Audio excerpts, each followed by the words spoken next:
Hello friends, तर आम्ही लोणावळ्याला गेलो होतो. तर लोणावळा मेन सिटीमध्ये किनारा ढाबा आहे. तर बाहेरून ॲम्बियन्स खूप छान वाटला. जुनं राजस्थानी गावासारखं त्यांनी सगळा ॲम्बियन्स केला आहे. तर आम्ही ठरवलं की आपण जाऊन बघूया. ॲक्च्युली लोणावळा तुम्ही बघितलं की तर भरपूर कॉम्पिटिशन आहे, कारण शेजारी शेजारी इतके सारे हॉटेल्स आहेत. तर कुठे जावं, साधारण एक ॲम्बियन्स बघून आपल्याला जो ॲट्रॅक्टिव्ह वाटतो आपण ते चूज करतो. तर हे आहे किनारा धाबा हॉटेल. तर ॲम्बियन्स वॉज ऑसम. ॲम्बियन्सच्या बाबतीत प्रश्नच नाही. त्यांनी एकदम जुनं गावच्या स्टाईलने त्यांनी पूर्ण तो धाबा बनवला आहे. मुलांना खेळण्यासाठी पण भरपूर आतमध्ये काही काही त्यांनी टॉईज, ॲडव्हेंचर ॲक्टिव्हिटीज दिलेल्या आहेत. लाईव्ह म्युझिक असतं. म्युझिक काही खास नव्हतं. त्यांनी असा सिंगर आणून बसवला होता की ज्याला धड सुरातही गाता येत नव्हतं, बट लाईव्ह म्युझिक होतं आणि एक साधारण गाव टाईप ॲटमॉस्फिअर होतं. तो आम्ही हे चूज केलं कारण म्हणजे म्हटलं की मुलांना थोडं एंटरटेनमेंट होईल. So we came here. So again I am saying की ॲम्बियन्स खूपच छान आहे, त्याच्याबद्दल काही डाऊट नाही. तर पण इथे जेवण ऑर्डर केल्यानंतर मात्र आमची अगदी घोर निराशा झाली. आम्ही मटणाची एक डिश, एक स्टार्टर, एक प्रॉन्सचं स्टार्टर, एक चिकनचं स्टार्टर आणि एक चिकन ग्रेव्ही, एवढ्या 4च डिशेस ऑर्डर केल्या होत्या. तर जे मटण जे आलं ते शिजलेलं नव्हतं. चिकनच्या ग्रेव्हीला काही म्हणजे काडीचीही टेस्ट नव्हती.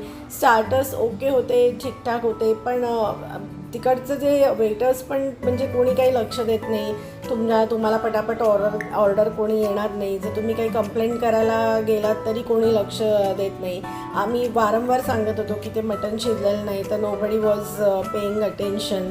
आणि या 4च डिशेसची म्हणजे तुम्ही अगदी बाहेर किती पॉश हॉटेलमध्ये जा, अगदी तुम्ही 4 डिश घेतल्यानंतर साधारण तुमचं 2,000-2,500पर्यंत बिल होईल जास्तीत जास्त. तर इथे या 4 डिशेससाठी अलॉंग विथ नान आम्ही घेतले, ते पण आम्ही 5च नान घेतले होते. तर आमचं टोटल बिल झालं 3,700. आणि म्हणजे अजिबात सॅटिस्फॅक्शन नव्हतं. पुढचं अतिशय घाणेरडं जेवण होतं आणि वेटर्स लक्ष देत नव्हते. त्यांच्या मॅनेजरला पण बोलवलं तरी पण म्हणजे त्यांची ते फीडबॅक ऐकून घ्यायला बेसिकली रेडीच नव्हते. त्यांची भाषा अतिशय उन्मत्त होती की काय तुम्हालाच प्रॉब्लेम आहे, हेच नाही तेच आहे, बाकीच्यांना काय प्रॉब्लेम नाही, आमचं जेवण चांगलंच असतं आणि हे ते असं करून त्यांनी बेसिकली काय आमचा फीडबॅक घेतला नाही.